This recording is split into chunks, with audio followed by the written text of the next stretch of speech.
bonjour. Donc, je vais vous parler de l'analyse sensorielle par instrumentation et son utilisation dans le café. Et donc, en premier, je vais parler de notre société, donc Alphamos, des applications dans le café et les instruments utilisés, pardon, les applications des instruments, les instruments et des études de cas dans le café. Donc Alphamos, on est une société française spécialisée, je ne sais pas les quatre de ça. Bon. Donc on est une société française basée à Toulouse, on est spécialisé dans l'analyse sensorielle par instrumentation. Nous développons des instruments qu'on appelle nez électronique, langue électronique et œil électronique. Donc ce sont des instruments qu'on utilise pour analyser le goût, l'odeur et l'aspect visuel des produits. Donc voilà, nous fabriquons et nous vendons ces instruments. Nous offrons aussi la possibilité de faire de la sous-traitance d'analyse pour les industriels. Ils nous envoient des échantillons, on leur fait les analyses. On a un autre pôle, donc c'est un pôle environnement, c'est un nez électronique qu'on installe à l'extérieur pour monitorer les odeurs autour d'un site qui peut générer des odeurs. Donc comme je vous ai dit, on est basé à Toulouse avec 4 filiales au Japon, en Chine, aux États-Unis et en Inde. En fait, je pense que c'est le fait qu'on soit sur un Mac que ça fait ça. Ok, donc nous travaillons principalement avec l'industrie agroalimentaire et d'emballage, donc qui est 50% de notre chiffre d'affaires, l'industrie du cosmétique, parfumerie, pharmaceutique et le pôle environnement. Ok, donc ce qu'on fait chez Alphamos, c'est on imite le processus humain que vous connaissez. Donc on a des récepteurs au niveau de l'œil, du nez et de la langue. On va recevoir un signal il va passer par le cerveau et en fonction de notre expérience, on pourra dire c'est une bonne odeur, c'est une mauvaise odeur, ça sent la fraise, ça sent le citron, ça sent le café, etc. Donc nous, ce qu'on a fait, c'est qu'on a développé des capteurs gaz et capteurs liquides, et la caméra pour l'œil électronique. Ces capteurs vont recevoir un signal. Ce signal sera traité par un logiciel de statistiques multivariées pour obtenir ce qu'on peut appeler une empreinte olfactive, ou empreinte gustative ou empreinte visuelle du produit. Donc, les applications principales sont pour le contrôle qualité et le R&D. Donc en contrôle qualité, on va travailler sur la conformité de l'eau de production. On va obtenir ce type de carte. Donc ce qu'il faut savoir, c'est que les instruments ne sont pas ici pour remplacer le panel sensoriel. Parce que c'est un outil qui doit comparer à une référence, et la référence, elle est donnée par le panel sensoriel. Donc, par exemple, en contrôle qualité, on va obtenir ce type de carte avec une zone d'acceptabilité. Donc, la zone d'acceptabilité, elle est créée à partir des échantillons de référence qui sont donnés par le panel sensoriel. Donc, on aura cette zone d'acceptabilité. Et après, on va analyser échantillon après échantillon, donc lot de production après lot de production, qu'on va projeter sur la carte. Si on est dans la zone d'acceptabilité, donc notre échantillon ou notre lot a la même empreinte olfactive, et donc on a une conformité de la production. Si on est en dehors de cette zone, donc le lot de production n'a pas la même empreinte olfactive, il y a quelque chose qui est différent. Et après, on peut aller plus loin avec notre base de données et identifier les molécules volatiles responsables de cette différence. Une autre application, donc c'est en R&D, donc ça sera le suivi de vieillissement. On va obtenir ce type de carte où on va analyser un échantillon à des temps différents, donc à T0, T plus 5 jours, plus 10 jours, etc. Et on va suivre l'évolution de son profil olfactif tout au long du temps pour voir. Donc, ici, on a un exemple sur de l'huile, mais c'est pareil pour le café. Donc, on voit que l'huile de colza, par exemple, elle est la moins stable dans le temps par rapport aux deux autres huiles. Et pareil, on peut identifier les composés responsables de la différence. Donc, dans ce type d'application, on peut travailler sur soit un ingrédient qui est différent, soit un packaging qui est différent, soit des conditions de stockage qui sont différentes. Une dernière application en R&D, ça serait ce qu'on appelle donc le benchmarking. Quand on veut comparer notre production, nos échantillons aux échantillons de la concurrence. Donc on va obtenir ce type de carte. Donc on a l'échantillon de la concurrence ou le produit cible qu'on essaye de copier. Et on veut voir où on se situe par rapport à cet échantillon. Donc on va faire des analyses, on va obtenir la carte, et après on peut aller plus loin et identifier les molécules responsables des différences entre ces échantillons. Donc pour faire tout cela, on utilise donc les instruments qu'on a, donc le nez électronique. On a deux types de nez électroniques que je vais vous présenter. Donc on appelle Fox ou Gemini, ou nez Héraclès, la langue électronique ou l'œil électronique. Donc d'abord on va parler, avant de passer aux instruments, de l'évaluation sensorielle qu'on fait aujourd'hui dans l'industrie. Donc il y a déjà d'abord l'évaluation par un panel sensoriel, donc que vous connaissez tous. Elle est très largement utilisée parce qu'elle est recommandée par plusieurs standards. Le désavantage de cette évaluation, c'est que ça prend du temps. On doit préparer les échantillons. Le panel, c'est un panel qui doit être entraîné, donc ça prend du temps pour former le panel. Ça coûte beaucoup d'argent. Et le panel peut être exposé à des composés, quand il y a des contaminations ou dans un suivi de vieillissement, à des composés qui peuvent être dangereux pour la santé. Peut-être pas forcément dans le café, mais dans d'autres types d'industries.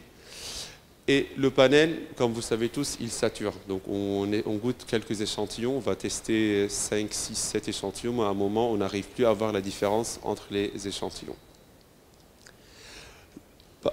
Oui. Donc la différence donc, entre le panel et les mesures par instrumentation, c'est quand on travaille avec un outil, donc que ce soit le nez ou la langue électronique, donc on va augmenter la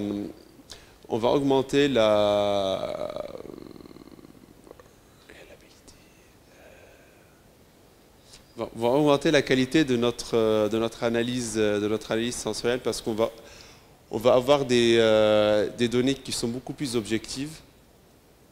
On va faire une analyse, on va digitaliser les sens humains. Donc on fait le même type d'analyse qu'avec un nez humain ou une langue, avec un panel sensoriel. Donc on va digitaliser le sens humain. On peut avoir une combinaison donc, du goût, de l'odorat et de l'aspect visuel parce que c'est un même logiciel qui fait le traitement. Donc on peut obtenir une carte avec une représentation globale de ces trois sens. Et une chose importante qu'on a aussi, c'est le stockage de données et la traçabilité. Aujourd'hui, si un humain goûte un café pour suivre son vieillissement et il le goûte un mois après, il va juste pouvoir dire s'il est encore bon ou s'il est bon ou pas. On ne peut pas se rappeler de l'odeur ou du goût d'un produit qu'on a goûté il y a quelques mois. Alors qu'avec un instrument d'analyse, on a cette possibilité. Après, comme vous avez vu, on a donc c'est un logiciel de statistique qui permet d'obtenir des cartes comme celle-là. Donc c'est des cartes qui sont faciles à comprendre et qui nous permettent de prendre des décisions assez rapidement au niveau de la chaîne de production. Donc je vais passer vite fait. Donc là c'est le côté technique de l'instrument. Donc le nez électronique, on a deux types de nez électroniques. Donc des nez électroniques qui sont basés sur des capteurs gaz. Donc où là c'est des solutions qui sont plus utilisées en contrôle qualité, c'est pour voir si nos lots de production sont conformes ou pas. Et des nez électroniques qui sont basés sur la chromatographie gazeuse ultra rapide, où donc là on pourra faire toutes les autres analyses, donc faire l'identification des molécules, voir qu'est-ce qui apporte les différences entre nos échantillons. Donc juste pour vous donner un exemple, pour vous donner une idée de comment on travaille, donc quand on travaille avec le nez électronique, on travaille en espace de tête. Donc j'ai mis la diapo pour ceux qui ne connaissent pas l'espace de tête. Donc ce qu'on va faire, c'est qu'on va mettre dans un flacon genre 2-3 grammes de notre échantillon qu'on va chauffer et on va générer des molécules. Donc on met notre échantillon, on chauffe, on génère des molécules, les molécules volatiles. Et donc ça, c'est ce qu'on appelle l'espace de tête. Et ce sont les molécules qu'on va ensuite injecter dans le nez électronique pour analyser le profil olfactif des échantillons. Donc voilà, là c'est les nez électroniques. Après, le nez électronique, il est connecté à une base de données qu'on appelle la Rockenbase. Donc c'est une base de données qui est basée sur les caractérisations chimiques et sensorielles des molécules. Donc aujourd'hui, dans la base de données, on a 83 500 molécules, dont 2000 molécules avec des descripteurs sensoriels et 2000 avec des seuils de détection humains. Il y avait une autre partie qui manque. Donc ces données qu'on a dans la base de données viennent des publications. Donc ce n'est pas nous qui avons dit que cette molécule a ce descripteur-là. Donc aujourd'hui, on a lu 11 000 publications, ce qui nous a permis de faire cette base de données. Donc, le deuxième instrument, c'est la langue électronique. La langue électronique, c'est un outil qui nous permet d'analyser les goûts basiques. Donc tout ce qui est sucré, salé, acide, amer et umami. On peut aussi analyser les sous-attributs du goût, donc tout ce qui est piquant, astringent, métallique, etc. Donc on va obtenir ce type de carte, c'est un outil comparatif. Donc on va voir par exemple l'échantillon B est plus acide que le D, le A plus sucré que le D, mais on ne peut pas faire d'identification. Et on travaille exclusivement dans des matrices liquides. Donc si c'est de la poudre, il faut diluer avec de l'eau. Et le dernier instrument, c'est l'œil électronique qui est utilisé pour l'analyse de tout ce qui est forme complexe. Donc pas pour la poudre ni pour le liquide, mais tout ce qui est forme complexe. On va prendre une photo, donc c'est une boîte, donc on met un échantillon, on ferme. L'avantage par rapport à un colorimètre, c'est qu'ici, on a la simulation de la lumière du jour, donc on n'a pas la contrainte de l'environnement de là où on travaille. On va prendre une photo et faire de la statistique multivariée sur la photo pour suivre l'évolution des couleurs ou calculer les pourcentages des tailles ou des formes dans notre mélange. Donc là, on va passer aux études de cas dans le café. Donc il y a 3 études de cas sur les 3 instruments. Donc d'abord, on va commencer par le suivi de vieillissement du café, donc avec le nez électronique qui est basé sur les capteurs gaz. Donc ici, on voulait suivre le vieillissement d'un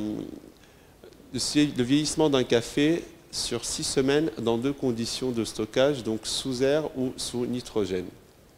Donc, on a pris les échantillons, comme je vous ai montré dans l'espace de tête qu'on a chauffé. On a fait des analyses sur 6 mois des échantillons. Et ici, vous pouvez voir sur la première carte, donc ici, on avait l'échantillon frais, donc à T0. Et là, c'est la première semaine, 2e semaine, 3e semaine, allant jusqu'à la 6e semaine. Donc, vous pouvez voir que de T0 à T6 semaines, le profil olfactif n'est plus le même entre ces échantillons. Et là, à droite, on voit donc dans les 2 conditions, donc nitrogène et air, pour essayer de comprendre quel est l'environnement qui était le plus favorable à la conservation du profil olfactif et donc des arômes du café. Donc ici, on voit que c'est le nitrogène qui était le plus stable par rapport à l'air. La deuxième étude de cas, c'est pareil sur la conservation des arômes et du goût de café dans trois packagings différents. Donc on avait le premier packaging qui était commercialisé dans des bouteilles en plastique. Deuxième packaging, c'est dans de l'aluminium qui était thermosoudé après chaque ouverture. Et un autre qui était un aluminium mais avec une fermeture éclair. Donc là, on a fait des analyses à temps T0, donc au moment de l'ouverture du packaging, après 7 jours après, 14, 28, 60 et 60 jours. Et comme on voulait travailler sur les arômes et le goût, donc on a utilisé le nez électronique pour les arômes et la langue électronique pour le goût. Donc ça, c'est les résultats du nez électronique, donc pour les arômes. Comme vous pouvez voir ici, on va commencer par le produit B, donc qui était dans du packaging en aluminium thermosoudé. On voit que tous les échantillons, allant du T0 à T60 jours, sont restés dans la même zone. Pour les autres, donc le C, on a ici de T0 à T14. Et là, après, ça a changé entre le T20 jusqu'à T60, alors que le A, il est très variable entre le T0, 14, 28, 60.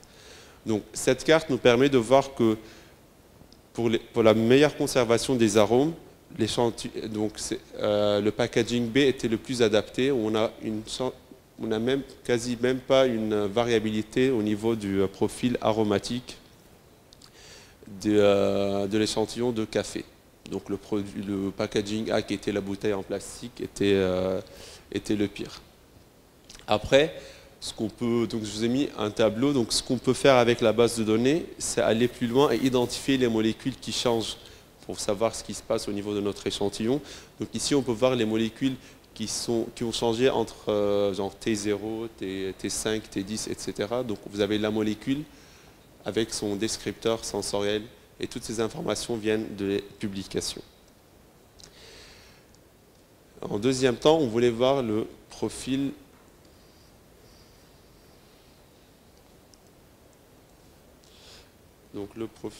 gustatif.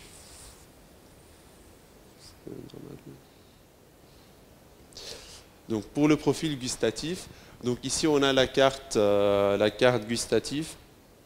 Et comme si vous remarquez, donc pour tous les échantillons, on avait un changement qui était à partir du 7e jour. Donc ici, on a l'échantillon A, et à partir du 7e jour, on a un changement, mais qui reste stable à partir du 7e jour. Pareil pour le C et pareil pour le B.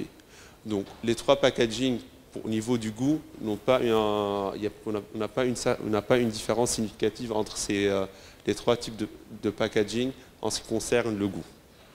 Et donc, la conclusion qu'on peut faire, que pour mieux conserver les arômes, ça sera l'échantillon, le packaging B, qui est en rouge sur cette carte. Donc l'aluminium thermosoudé. Et la dernière étude de cas, c'était sur l'amertume du café. Donc, avec la langue électronique, on voulait déterminer le niveau d'amertume de 8 échantillons de café qui nous ont été envoyés. Donc, comme je vous ai dit, on n'est pas là pour remplacer le panel sensoriel, donc on a besoin du panel. Donc, le panel nous avait envoyé 10 échantillons de café qui ont déjà été analysés par le panel et qui avaient un niveau d'amertume déterminé, donc allant de 0 à 2,3, et les 8 autres qui étaient à analyser avec la langue électronique. Donc pour nous, ils étaient inconnus, mais pour eux, ils les avaient déjà passés en analyse avec le panel. Donc on a fait les analyses. Donc la carte, en allant de droite à gauche, donc c'est le niveau d'amertume qui augmente de 0 donc à 2,3 pour leur échantillon. Après, on a analysé les autres échantillons qui étaient inconnus pour nous. Et donc on a le score d'amertume de l'instrument. Et on était corrélé à 0,96 avec leurs données à eux. Donc c'est pour montrer que les résultats, que ce soit du nez ou de la langue électronique, sont bien corrélés avec les résultats du panel sensoriel. Et donc pour résumer, les avantages des instruments pour l'analyse sensorielle, donc j'ai mis, donc c'est simple à utiliser, il n'y a pas de préparation d'échantillons. Ça augmente la sécurité, donc au niveau de la qualité, ça réduit la réclamation, pour éviter qu'il y ait une réclamation sur la qualité de nos produits. Ça protège le panel en cas contre des composés qui peuvent être dangereux de temps en temps. C'est rapide, on obtient des résultats rapides et objectifs. Et voilà, c'est ce que je voulais partager avec vous aujourd'hui. Merci.